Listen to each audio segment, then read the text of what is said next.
অনেক পেশেন্ট প্রশ্ন করে আমাকে যে স্যার আমার মাঝে মধ্যে হঠাৎ করে বুক ধড়ফড় করে।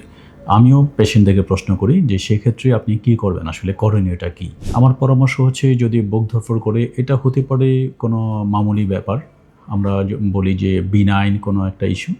আবার হতে পারে এটা মারাত্মক কোনো বিষয় যেটাকে আমরা মেডিকেলের ভাষায় বলি যে ফ্যাটাল বা ম্যালিগন্যান্ট অথবা সামথিং সিরিয়াস। তো আপনি পেশেন্ট হিসেবে আপনার এটা বোঝার কথা নয়। এটা আপনার কি সামান্য সমস্যা নাকি এটা মারাত্মক কোনো সমস্যার ইঙ্গিত।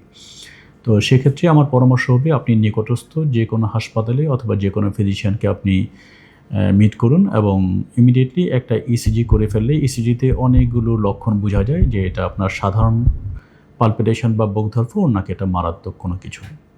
যদি এটা সাধারণ কোনো সমস্যা হয়ে থাকে সেটার চিকিৎসাটা অনেক সহজ। আর যদি এটা মারাত্মক কোনো কারণ হয়ে থাকে সেটার চিকিৎসাটা অনেক ক্ষেত্রে অনেক জটিল এবং অনেক ক্ষেত্রে খুবই জরুরি চিকিৎসা নেওয়াটা। তো আমার পরামর্শ হচ্ছে আপনি তাৎক্ষণিকভাবে ইমিডিয়েটলি আপনি যেকোনো একজন ফিজিশিয়ানের শরণাপন্ন হন। উনি ইসিজি করে পরবর্তী সিদ্ধান্ত নেবেন।